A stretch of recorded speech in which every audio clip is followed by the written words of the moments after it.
It's gonna be a good one. It's gonna be a good one.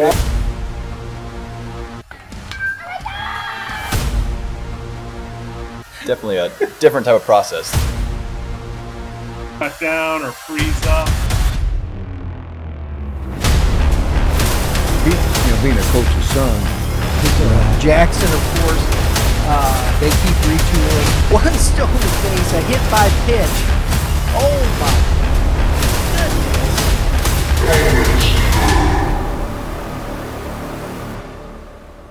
Hey, welcome back to Baseball 101. Back again. I'm Darrin Sissel. Today we have Kevin Moulder from PBR, as Brian calls him, the guru.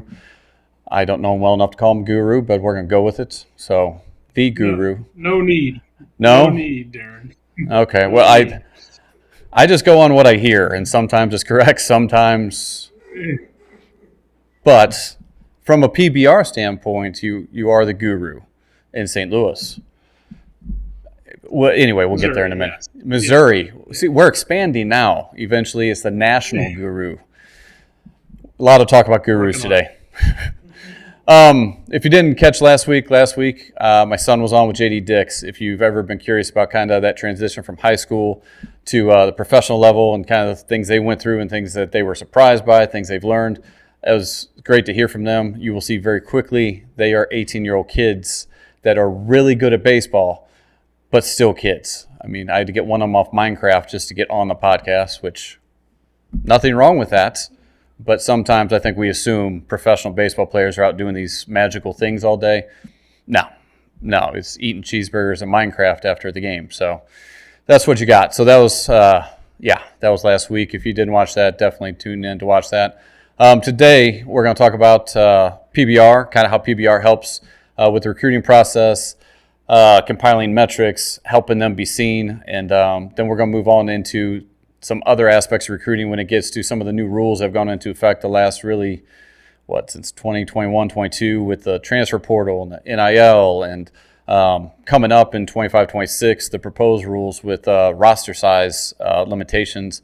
So there's a lot of things that if you're unaware of it or if you're a parent that's just kind of starting this process, a lot of things to be aware of because they have changed substantially, especially if you played previously in college like I did long ago. It's different. It's completely different world out there right now. So get into a little bit with Kevin here with PBR. PBR does a lot of things from events to showcases to all kinds of things that are really beneficial for kids, but it's also important to understand kind of why you're going to these things and then how to use the information you're getting back to start that recruiting process, because sometimes the metrics you get back can give you kind of a starting point, goals and different things, and also help you kind of understand the different levels that maybe you might fit best at with the metrics that you have. So hopefully Kevin can clarify some of that stuff for us, because that's what he does all day, pretty much year round, right? It's, that's 24/7 what I'm up to. So can you help at least the beginning part, like how does PBR fit into kind of the recruiting process for these kids? Yeah, I think we serve different roles for different people, and we can get into that. But at a baseline, as they enter into high school, it's kind of the same for everybody. Everyone, I would say the benefits of coming to an event early on is just using it as an educational process, learning, what recruiters are looking for, how things are going to go. If you're really interested in going to Mizzou, like Titus was committed to Missouri and ultimately signed with them.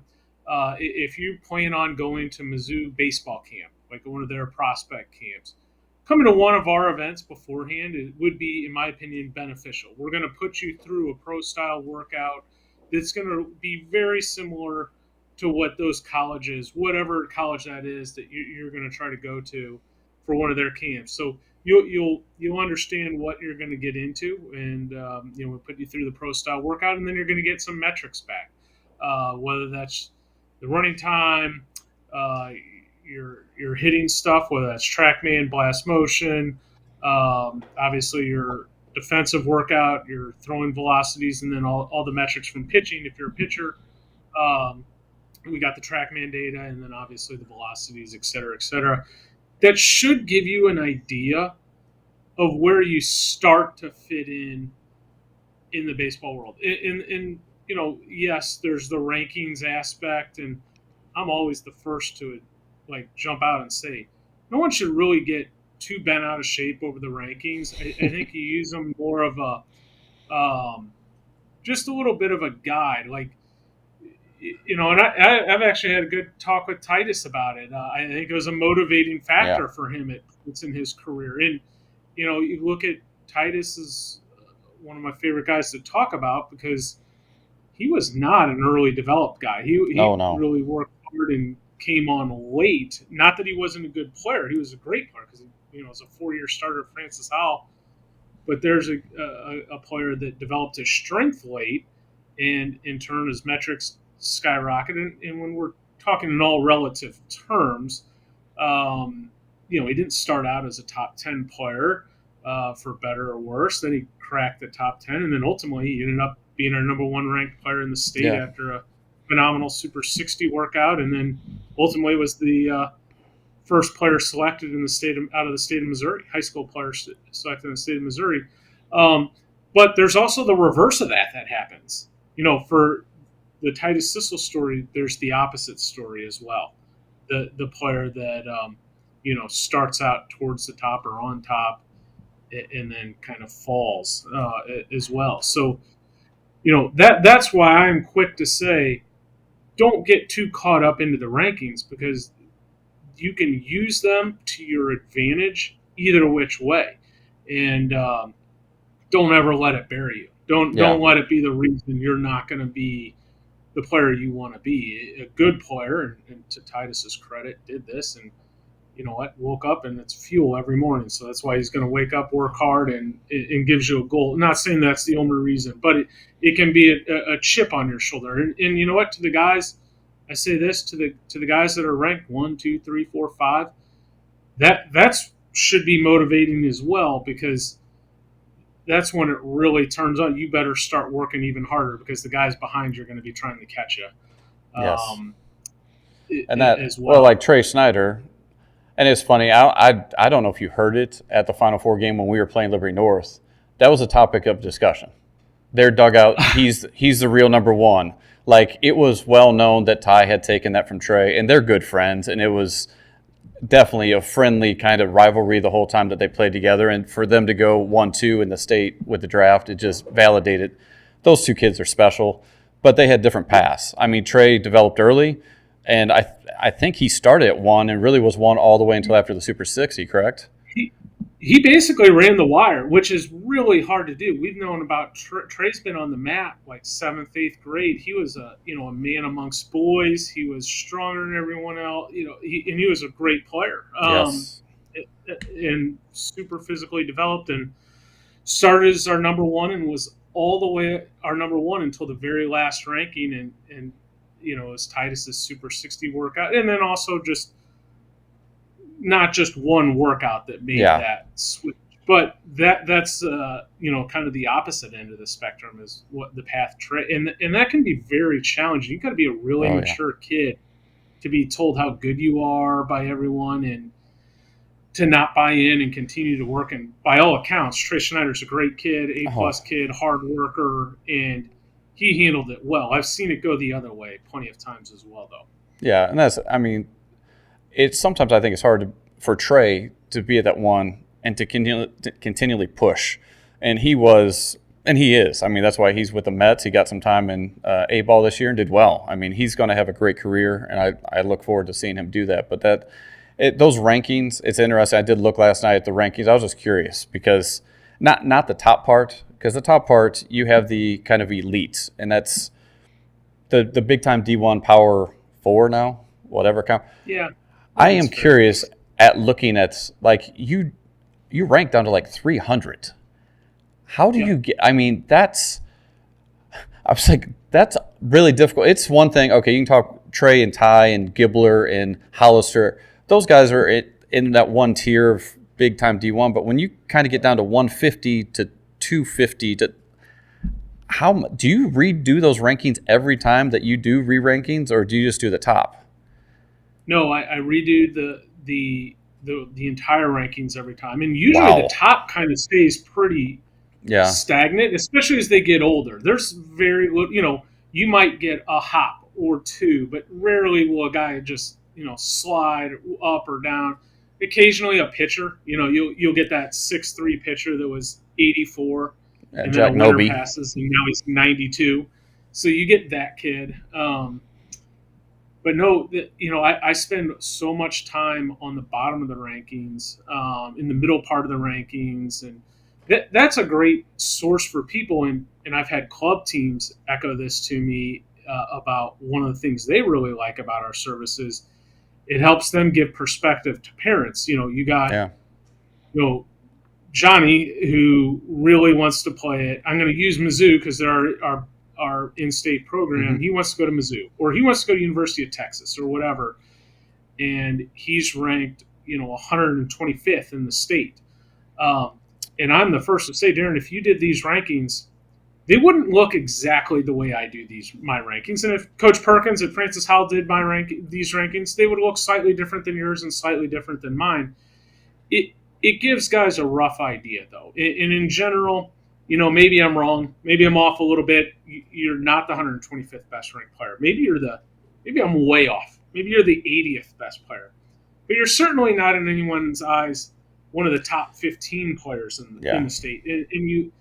So the point of this is, you should be able to look from the previous years of what's happened and have a general idea of where you fit in from a school standpoint. Now, there's a couple of exceptions. The high academic kids, you're going to see go to the academic schools, and so you'll see some some abnormalities there with some of the high academic guys. But in general, the Power 4 players kind of slot into a certain area. The Division I players slot in. The D2. And now there's a blend. Like Central Missouri is one of the best teams in Division II baseball, right? So you'll see Central Missouri players ranked ahead of Division I players. It's not like I have a cutoff like, well, he's a D1 guy, so he moves up. Yeah. He's a D2 guy, so he moves back. That's not it at all. And you see that with junior college guys, too. There are some high-end JUCO guys that choose to go to junior college. It might be academics. It might be financial. It might be draft reasons. There's a number of reasons why a player may choose to go to junior college. So there is some blend, but it does give you an idea. And in the state of Missouri, Brian and I have talked about this so much. I feel like our play has picked up. We will rank guys to number 300s where we cut it off, and you will be pretty consistent. By the time these senior class, spring of the senior year, they'll be filled up with college commitments, even 200 to 300. Not every kid, but a lot of them. And you could be the 225th player and have options to play baseball, and you might not like them, and you might choose to go be a student at Mizzou. So, we leave that there, and it is what it is. And then you'll see other guys that go to a Missouri JUCO or a Division III program or one of our Division II programs. And so, it is challenging. And I will say this too, you also just need to kind of look at it in blocks, if you will. It's, there's the difference between being ranked 200th and 205, one's a catcher, one's a pitcher. Like, what is the difference? You know what I mean? So you're kind of in the tiers of understanding. If you're in this range, it's not saying what school you should go to, but if you're at 225, you're probably not a D1. You're not a D1 player. I mean, that's tough to do. It was I did go back. I told you I looked at the rankings just from it was 2025. It was this year.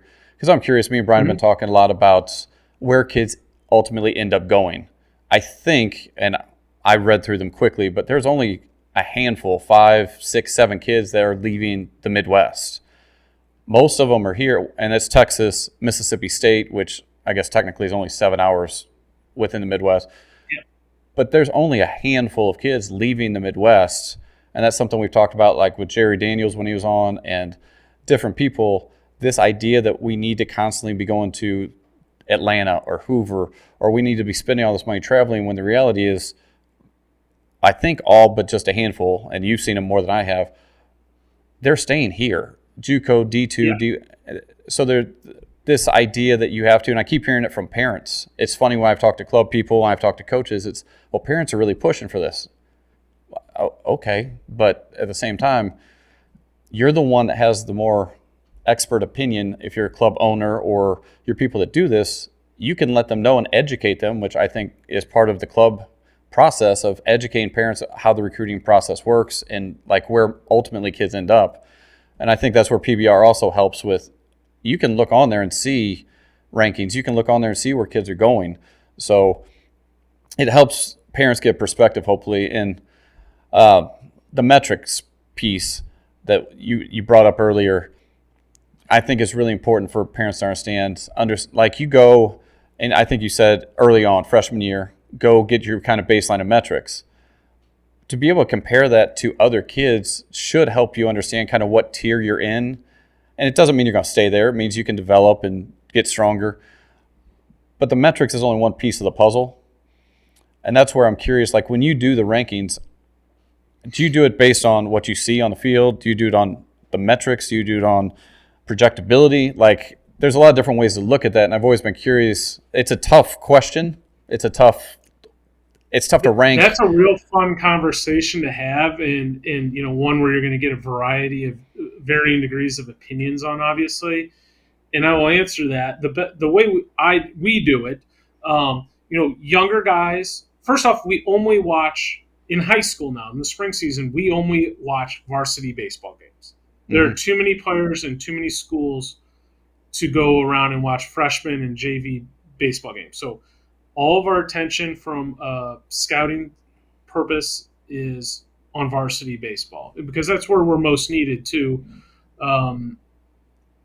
Whether that's the number one player, the 300th ranked player, they're the ones that the colleges care about the most. And thankfully, the new rules put in place with the junior year.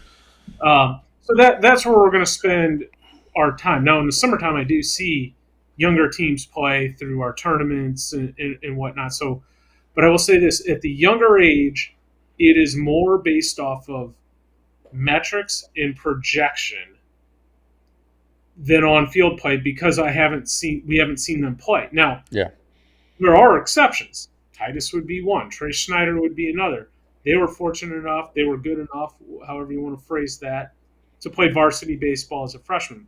I don't hold it against you if you don't play varsity baseball as a freshman because, as you know, there's a variety of different programs and size schools in our state. So you might get a small school guy that has a freshman on their team that if he was on a 6A team competing for, to go to the Final Four, he wouldn't make, he'd be on the freshman team possibly. Yeah, so, there's not a need.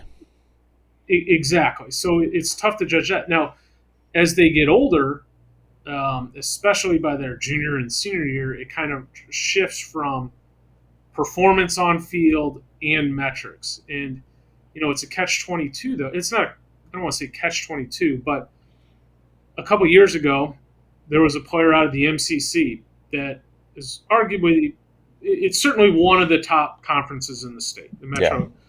You're talking CBC, DeSmet, Vianney, Chaminade, St. Louis U High. Very good baseball. And this player won Player of the Year for them. He was a pitcher and dominant, had best numbers. We're talking about a 1 ERA, big-time win-loss record, et cetera, et cetera. But he was 80 to 83. That doesn't mean, we weren't going to rank him in the top 10. If I was picking as a coach, who was I going to pick to win a high school baseball game in the state of Missouri that year, I would pick him. But if I'm a college coach, I'm probably going to take that 6'4" right-hander from down the way that is 88-91 with all sorts of upside. That player is way more likely to be our number one ranked player, even though that kid might walk some more guys and his pitch count might get elevated and kind of be a 5-inning guy and still give up 2 or 3 runs an outing. That's maybe the best. Like those are extreme examples, but that would kind of be my explanation to people. And that is a difficult thing because some kids can just play the game, but the metrics don't always back that up. But when you watch them play, they find a way to get done. But obviously you coached in college and you've seen a lot of things. You can also project and go, that swing in high school, he can hit 500. That swing in college, Yes. that's a JUCO swing. And there's nothing wrong with that, but sometimes, and I've heard from parents and players, they talk about, well, my numbers are better than his. How come he's ahead of me? And I'm like, this isn't just numbers. Like results to a degree, a lot of it, you can't control. You can hit 3-line drives at 100 miles an hour and be out, or you can 3 bunts and you have 3 hits. Like the numbers don't always back up the projectability. Rarely do they, but eventually good players are going to put up numbers. But with the metrics, the other part of this that is, I'm curious. You go, and I think this was something that I didn't know what PBR was till Ty got to high school. I mean, we didn't have experience with it. It wasn't around when I was around. So Ty went to, I think it was a GBA scout day after his freshman year. So he gets these numbers back on like the blast motion. I played professionally. I'm looking at these things. I'm like, I have no idea if that's good, bad. Like it made no sense to me. I understood 60 time, but even the 60, I was going to ask you about that too. Like at the MLB Combine, they don't even do the 60. They're doing the 30 now. So I'm like, I wonder how long before we all shift to the 30. We have already shifted our running, and we do 10, 30, and 60 all in one shot now. Okay. That makes sense. In one run. So, yeah, there's a difference between being fast, being cool. Obviously, you want to be both. The guys that have that first quick step, plenty of shortstop MLB that probably run 260, but 7 to 7.2, but they have a great first step or two. Yeah. They're very explosive. And that's in baseball. You only need 30. That's 90 feet, if my math's correct. That's it. Like, so the 60 never made sense. And like for me, I was much faster on the front side than the back side. Like my first 30 was where I could really accelerate and get there, but then 30 to 60, it didn't matter anyway. So with all these numbers where I was trying to get to, and I took a left turn, I hit first base. Anyway, is there any place where they can compare their metrics to JUCO, D2, D1, and kind of see, hey, I'm on track if my arm strength's this, or because I think that's the tricky part where you get the numbers, but they don't mean anything. They're just numbers unless you have a way to use them to help you develop. Yes. So we don't. Now it's a tricky thing for us companies. We also, I should say, we don't have a, hey, this is what a Division I is. This is what a D2 player is. This is what a JUCO player is. We could provide that, but there's so many variables, and we're also, it's not our job. It's not my job to say, yeah, I think Titus is an SEC player, or I think Titus is a Missouri Valley player, or a Division I player, a D2 player, a JUCO player. I don't get anybody a scholarship. I'm always the first to say that. All I do is help promote the player. I do my job and help assist them in the recruiting process, whether they know that I'm doing it or not. I get phone calls a lot, but I don't think it's our place to say so-and-so fits in at this level. Now, rough estimates, yes, but as you know, there's guys with 100 mile per hour exit velocities that don't belong in Division I baseball. There's some that shouldn't even play college baseball. Quite honestly, shouldn't hit and high. And this is just if he's watching, he knows. But Jake Bretschneider last year in the offseason, I think he was doing hitting whatever. I think his exit velo, I think he told me, and Jake, if I'm wrong, I'm sorry. I thought he said 98. He's not hitting. He didn't hit in high school. He's not a hitter. But as far as just the metrics of exit velo, he may be able to develop a hitter if he spent time there. I mean, he's a great athlete. But he has an exit velo of 98, which was higher than most of our players, and had 0 at-bats last year. So the metrics don't always mean, hey, exit velo one time in a cage, oh, you should hit in high school. And that's where the eyes come in, and then where, experience as a collegiate coach and et cetera, you can dissect that. Now, what that does, and Jake's plus category that does tell me that he's very athletic Yes. and a strong kid. And I can take some of that information and it can help me project him as a pitcher and realize, yeah, Jake throws, we'll call it 90 miles per hour. He's going to throw harder than that one day. Yeah. I can assure you that Jake Breschneider is not tapped out on his ability as a pitcher. Like there's way more in. There are other kids that throw 90 at that age where you have a fairly good idea that that's probably about it right there. Yeah, and that's a very difficult thing to evaluate and go through, but that's one of the more challenging aspects of my job. And that was when we had Jackson Vaughn get hurt last year and Leo get hurt. We had tryouts for DH. So we had everyone from Dylan Curtis to Alex Bryan to Jake Breschneider taking BP. It was an ugly day, but that's okay. I think Alex Bryan actually had the best round. That was my pick, but luckily we had some other people step up and didn't have to use them. But yeah, we were hurting for hitters at one point, so it's okay. You kind of brought it up a little bit within that answer, but when college coaches call you or you talk to college coaches, how much do they depend on metrics compared to what they see? They usually go with what they see. You kind of have to be at a certain point to have their attention. You know, it's like the age-old thing, like, well, Greg Maddux threw, 89, 91 or whatever. Well, when he was a prospect, he didn't. He threw mid-90s. And Jamie Moyer did not throw 83 miles per hour when he was drafted. Like, you have to be a certain level. Titus, say whatever you want about his high school career. He did not get drafted because he stole X amount of bases or had X amount of hits at Francis Howell. He got drafted because he's super toolsy and he shows the ability to play baseball at a high level at multiple positions. That got him in the door. He's in the door now. Now he has to perform.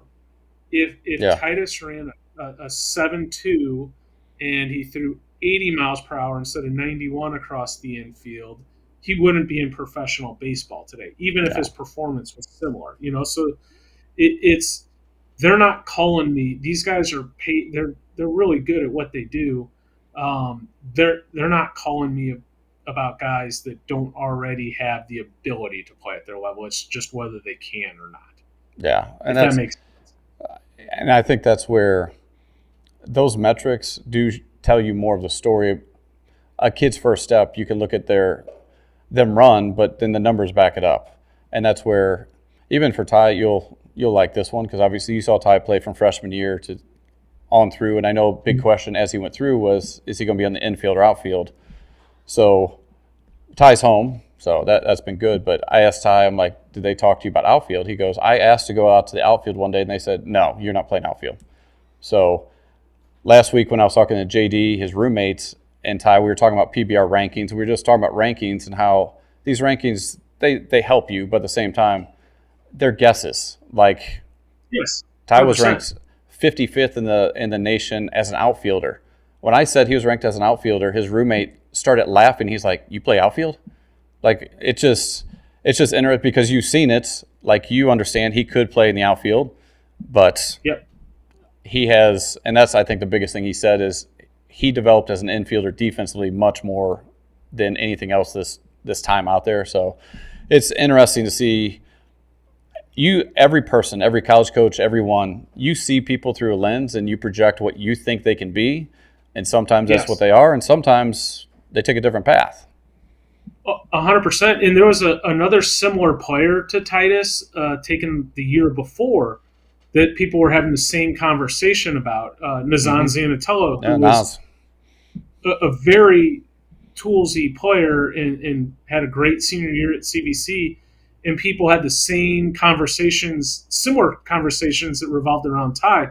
Is he a shortstop? Is he a center fielder? What they both are is phenomenal athletes. And when I would get asked, and occasionally people would ask me, scouts, in my opinion, with a young kid like that going into pro ball, and I would love to hear your thoughts.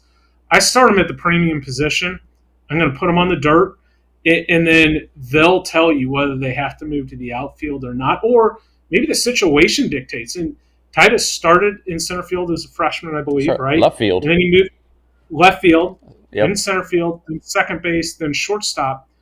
Well, in my opinion, and this is more of just for people to hear and understand, that's going to serve him extremely well. And the Diamondbacks might think he's their shortstop of the future. Titus, 3 years from now, could be in AAA, and the starting left fielder goes down with an injury, or the starting center fielder goes down with an injury, and he's been the starting AAA shortstop. It's not going to be too big of an issue for Titus to go to the big leagues and play center field. He's not going to be lost out there. I see that as a beautiful thing, and I think a lot of new age baseball sees things like this and realize, well, there's a dude that could go play easily 5 to 6 positions on the baseball diamond for us, and that there's some value in that for sure.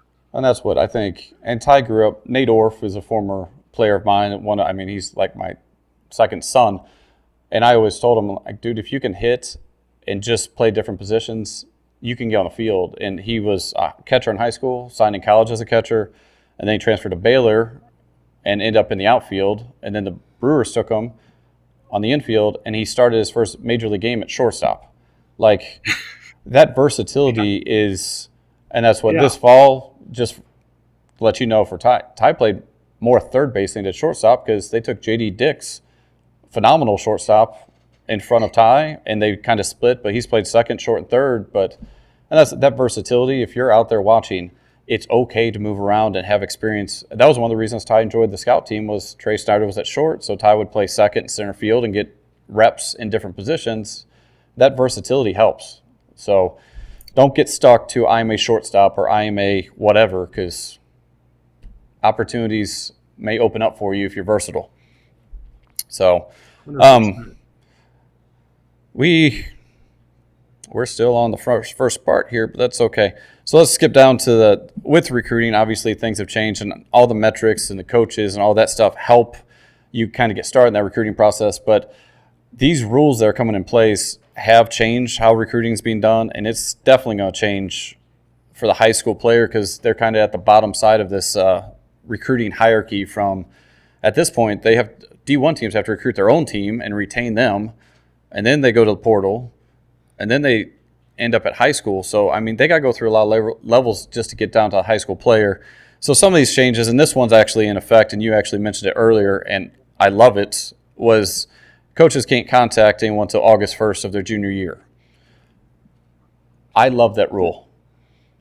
I don't know how you feel about it or what you've seen, but it's phenomenal. And, a freshman and sophomore in high school should only be worried about a couple things, and that's taking care of their academics, getting that off on a good start, starting to work in the weight room and develop their strength, and then working on just getting better as a baseball player.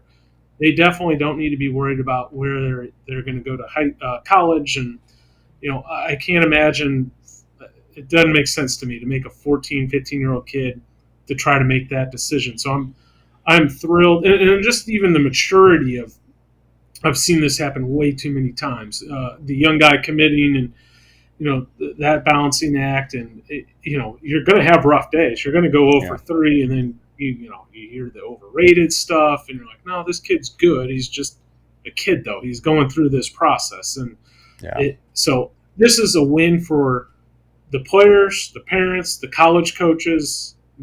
Everybody involved, in my opinion, is winning with this new rule. So, and I think the college coaches really benefit, because they were having to see 8th graders. I remember when Ty committed beginning of his sophomore year, and I'm like, what is going on? I did not think he was. Let's put it this way: I was not sure he could play at Mizzou as a sophomore. He was still so little. He had actions, but to me, until you prove you can do it, that's a huge risk to offer a 15-year-old kid, or even before that. And I know, GT Taylor committed in 8th grade, and he's a phenomenal baseball player. I don't know if he's still committed or not, but that decision in 8th grade, so many things change. And so for college coaches to not have to do that, I'm thankful for them, because it allows them to actually focus on kids once they get to that spot. So the decommitment numbers should drop substantially, just because the kids are more mature and the coaches can actually see instead of just projecting. You're shooting in a much higher percentage. If you're a college coach, all it is educated guessing. It's no different than my rankings. But getting to do that, if I had to make these rankings up at their first day of walking on campus as freshmen, and then I didn't get to touch them again, they would look miserable. So the rule is in a good spot. That's a tough one, but thankfully that rule is actually in place, and that's true. Now, I was looking through PBR, and there's actually an article for September 2023, and it was asking about kind of this rule and the changes. And there's a SEC recruiting coordinator on there talking about we don't see a travel ball tournament until July or late June. So basically, and it goes through here and talks about it, but essentially they're looking at college summer teams because they're looking at the portal before they're getting out to see the high school kids, which brings up the other point of like, if colleges aren't even at these tournaments in early June, why are kids going to Texas or going wherever? The coaches aren't even out yet. Like this whole idea of like, hey, we're going to go down there and see a better competition. Like I talked about with Jerry Daniels, like club baseball is pretty watered down. And outside of like even like Cary, North Carolina, the USA one, that one was elite. Like that was the top, I think, 16 teams that Ty played in. But you go to WWBA, a couple of those, they're not even winning games. And the elite showcases or events have kind of been watered down just because there's so many teams. So hopefully, and it seems like the trend is trying to get back to where these elite tournaments can become elite, and you can place D1 kids playing against D1 kids and hopefully tier it down to where it makes sense. Because right now, there's a lot of money being spent on traveling that I can't justify spending at this point, knowing what I know. So a large majority of players, as we touched on earlier, are going to need to be playing regionally. Yes. And there are some cases, and there are events for this. The Super 60 was one. We have an All-American Games now. And there's others, East Coast Pro and the ML. There's a couple big events where you can get your national players, your top, let's call it even extend out to the top 150 players or so in the country. Yeah, but most of the players don't need that, and most players, no matter what part of the country they're in, are going to go to school within a 4 to 5 hour radius of where they are. Maybe some go a little further, or like, Brian Gould's going to Army. That's a great situation. Yeah, you'll see an Ivy League kid pop up maybe every other year around here, or every year. So those are great reasons to do it. But every now and again, one of our top 5 or 10 players will commit to a Power 4 program, 8 outside of to 12 hours. Yeah, but there's few and far between. I think and for parents it's tough. There is like MWSA, the Super 60 is an unbelievable event. Like there are some elite All-American games. Those are elites, but I think people assume that like if you go down to Atlanta or if you go wherever, those are elite tournaments. Those are just tournaments at this point. Like I don't know the requirements to even get in outside of paying for them. So the competition you're going to see there, I don't think is much different than you're going to see if you go to the Super 16s at Creekside. I would mostly agree with you on this, and I especially anything before your recruitable age. I don't see, maybe I understand doing 1 or 2 just for fun. Yeah. Like if there's hey, we're gonna do a camaraderie and do a trip. We want to do this once a summer and try something new and almost use it as a little vacation and experience. I get that. Yeah.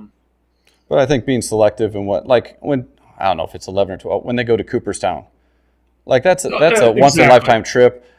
And to do that, even in high school, to go, I think for players to learn, look, if you're going to play in college, to have the discipline when even if you're at Indy or wherever you're at, to understand how to act in a hotel, how to act when you're out representing your club, those things are beneficial. Like, I'm all for going 2 or 3 times and having that experience and seeing different teams you don't normally see.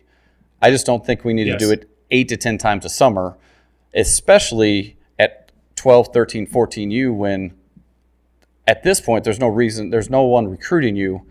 I get 15, especially the 15U season where they can start. With that rule change, it does change a little bit of kind of the emphasis of where you want to spend your time and money. And all these clubs that talk about development, I think spending a little more time in the weight room, a little less time on the road would benefit the kids more than, hey, let's go spend a week in Atlanta and spend more money than they need to. But that's a whole nother thing that I think that was my biggest frustration going through it with Ty, was just the blindly following of like, oh, well, we have to go play in these tournaments because this club's doing it or that club's doing it. Yeah. Stop it. Make me angry. Anyway, we'll come back to that. See, now you got me all fired up. We're talking about traveling again. I gotta start talking about snow cones and make me happy. The transfer portal. This one, and for those that don't know, in May of 2024, this became permanent, but there's no longer any limits to transferring. So you can transfer every single year, correct? Yes. As long as you're in good academic standing, I believe you can transfer. So what you have is essentially a D1 team that plays their season, and then every single kid, if they want, can go into the portal and try to negotiate with another school to see if they could get more money, which obviously goes along with NIL. This system, now this one I don't think is fair for college coaches. I mean, they almost need 2 staff people just for retention. Like, this is, it's crazy. I understand the purpose of allowing some of this is to, for the student athlete welfare and well-being. I get that, but I think this is eventually going to have to be reined back in. I think this is not its original intention. The original intention, my belief, was to let student athletes capitalize on their name, image, and likeness. If they're generating revenue or somewhere and someone wants to give $10,000 to do an advertisement for the car dealership in town, or to sign autographs at a store or something, then he should be able to do that. Or he should certainly be able to, the quarterback at, Arch Manning should be able to sign a helmet and be able to make a couple dollars off of it. That stuff, that makes sense to me. The getting in the portal and holding your current school hostage, year after year, that one I think was not the initial intention of the rule. No, and that's where I think like that Reggie Bush's, Johnny Manziel, Tim Tebow, those guys that were generating millions and millions of dollars through jersey sales and through their performances, that makes sense to me. They need compensated in a way that they deserve. And I also am for, there's a very limited amount of time that you can make money playing baseball or any sport.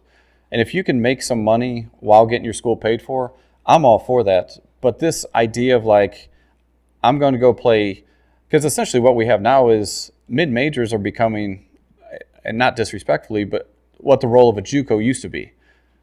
Basically, you go to Missouri State, and Missouri State's an unbelievable baseball school, but you go to Missouri State, they don't have the same NIL opportunities or funding that Mizzou does. So if you play well at Missouri State, Mizzou can come in, or any SEC, whatever team, and give them however much money they want, and suddenly Missouri State just lost their best player. I mean, Tommy Lepore, you saw it at Wichita State. Yes. Tommy Lepore had a tremendous year as a freshman at Wichita State, and now he's at TCU. Like, it's hard. It is, and I was just watching junior college baseball last week at our complex over in Kansas City, and it's had a negative effect on junior college baseball too, quite honestly, because now you can go to a Division II program or a lower end Division I, and then play your way into the school that you want to go into, or you can even transfer. It used to be if you went to whatever, let's say Big School U, and you didn't make the travel roster or whatnot, then you would transfer out and play at a junior college and then get back on to a 4-year after 1 year. Now those kids are transferring to another 4-year school. And sometimes they don't get to play at that next school, and sometimes they do. It's an interesting process. Over the past 4 years or so, things have changed significantly, and we're heading towards another change, supposedly. There's nothing definitive yet with these roster caps. When they do set this, I expect 2 more years of kind of chaos, and then hopefully we'll be in a spot where things kind of settle in and we're in a good situation moving forward. So before we get to the roster cap, which I'll go through, I saw this on some social media thing. It was talking about the transfer portal. In the 2024 draft, this past draft, 39.4% of college players drafted transferred from another university or college somewhere along the line. 40% of the kids that end up drafted this year started JUCO D2, D1, and then transferred up or to a bigger program and then end up getting drafted. That's a lot of movement by the top players. And I don't know how you build a culture at a school when it's a 1-year situation. It's a tough situation. It's really tough. And look at the top end. And I'm going to say Tennessee because they won the national championship. You could be an unbelievable prospect. You could be a first-round type talent, a second-round type talent. And believe it or not, be not good enough to start and contribute in a meaningful way at a national championship, a World Series caliber team. They'll always want you on their roster. I'm not saying they won't want you, but there's that data proves that that oftentimes this happened to Jackson Rutledge, Rockwood's Summit player that went to Arkansas when they and Arkansas's at the very top, right? He didn't get the pitch as a true freshman. He transferred to a junior college, San Jack Junior College, one of the best in the country. It's down in Texas, and was a first-round draft pick the following year. Think about that. Like, that's how good and what a high level some of these SEC and high-end top 20 programs play at. And on the flip side, your Missouri State example, the kid that's a sophomore and is an all-league player, all-conference guy, maybe an All-American or second-team All-American, then he turns into the new starting, shortstop for the World Series team or the national championship. It's kind of just the way of college baseball, unfortunately. And I think I don't blame any of the coaches whatsoever for going. This is just how you have to play the game at this point. It's nobody's fault in the coaching side of things. And that's what it's. Obviously, you coached. I went through it. We've been around baseball a long time, and I understand the different sides. For a long time, players were pretty much held captive to if you signed at a D1 school, you're stuck there, even if it wasn't the best fit for you. A coaching staff change, you were stuck. And I get the idea of if a coach can pick up and leave one school and go to another school without penalty, but players couldn't do it. So this is in a lot of ways better, and I'm all for it.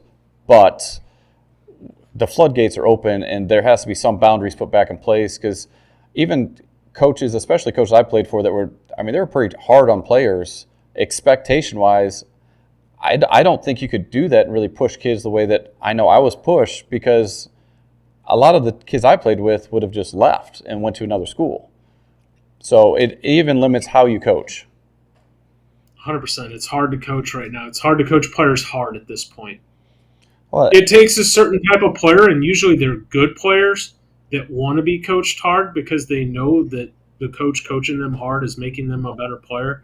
But, a lot of times you see some adversity and players are just going to bail at first sign of that.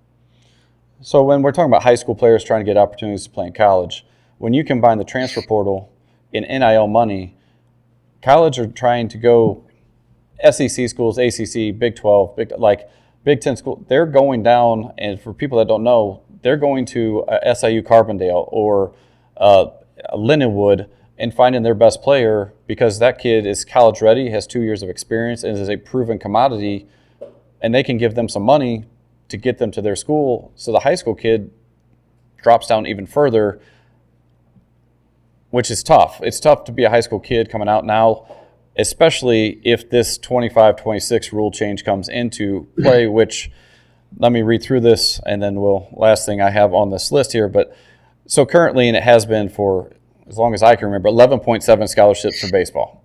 I mean, that's just what a school could give to a baseball program, and then those had to be split up. Very few guys were on full scholarships. I mean, you just couldn't put someone on full scholarship. Hopefully they had academics, which emphasize the academic side. That's kind of gone away. So now the proposal is you can have 34 scholarships, but you can only have 34 players. And currently there's 300 D1 teams. Current average team size is 40. If it gets cut to 34, let me help you with some math here. That's 1,800 D1 players currently on a roster that are no longer D1 players and have to go somewhere. So they're going to drop down D2. I don't even know. That's 1,800. That's not like 5 players. That's a lot of players they're dropping down. And while they're dropping down, now you have high school players trying to come in with the transfer portal. And while they're at it, hey, let's pay the best players to put – this is creating more chaos than I could even fathom to be a college coach. What are your thoughts on this cap? 100%, and I'll throw another one. The average SEC school has 53 players on a roster in the fall. Yeah. There's a it's no one knows. Talking to the coaches, they don't even know when this is going to go into place yet. So it's put a freeze on everything. The only players that are flying off the board right now are the no-doubters, the elites. Your high-end pitchers, your premium positional players. They're still taking those guys, but everyone else is kind of in a tough spot. I do see some benefits to going to a roster limit. I think that would serve a lot of people well. But here's the problem. You look at a major league roster, I believe that's 27 is the number there. But 34, if you don't have any wiggle room with injuries that are going to happen with pitchers, let's say if you have a 34-man team, you're probably going to, I would think, carry 3 catchers. If you lose your starting catcher, that puts you in a really tough spot. So I think they're working on possibly expanding the 30, maybe sticking with 34 scholarships and expanding to 36, 40 players. I don't know, because there is no calling up, someone from AAA. It's not like pro ball where they have unlimited players. They just have the 40-man roster, but they can move guys around as they see fit. A 34-man roster would be a pretty tight fit for this. And you said the 11.7 scholarships. I believe less than 50% of Division I schools are fully funded. Yeah. So you throw out the 34 scholarships, there will be very few schools that are at 34. Power four. Power fours, not all of them will have it. The higher end ones will, but it will be positive. Even your mid majors might go from 11.7 to 16, 18. Ultimately, this will be a positive move for college baseball. But I will say this: it's going to get very messy for 2 years, and it's going to be a bitter pill and a tough thing for a lot of people, honestly, when this sets in for probably about 2 years.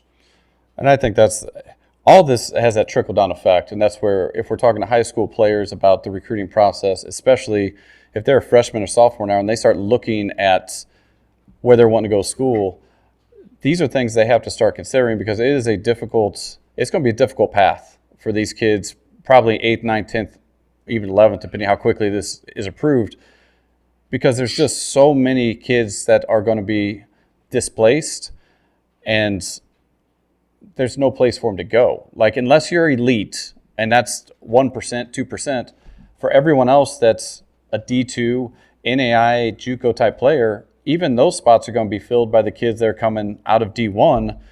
So this isn't just if you're like, well, I'm not a D1 player, it doesn't affect me. It affects you, because even down to the JUCO level, if a JUCO team can go take a kid that was just at Mizzou and put him on their roster, it helps them. So it's taken spots from everyone for a while. 100%. And, you know, I love to bring this up to high school players especially. People have no clue how good Division II baseball is, how good some of the, you know, supposed I'm going to say small Division I programs are. You know, go see how many 90-mile-per-hour arms those guys have. You know, Maryville University has a boatload of them. They had a 10th rounder this year. Their starting shortstop from last year is now moved on to Illinois. So, and I just picked them out. Go watch Missouri Baptist, who routinely goes to the NAIA World Series. Webster University, the D3 program, goes to the D3 World Series. Go watch, you know, Crowder and Jeffco and St. Charles and St. Louis Community College. See, you know, what some of those guys look like. See where you fit in high school wise. You know, what you need to do to get to that level while you're a high school player. And a bulk of that starts with getting stronger, because 21, 20, those guys have physically gotten stronger. Just the strength alone helps with bat speed, arm speed, running, all that. And that's what I'm saying. So much of this development piece comes to just the body maturing and just dedicating yourself to strength, because if you're not strong enough to play, you can't compete with a 21-year-old. No. One of my favorite things to tell high school players is they call it boys high school baseball and men's collegiate baseball. And there's it's amplified even more in professional baseball.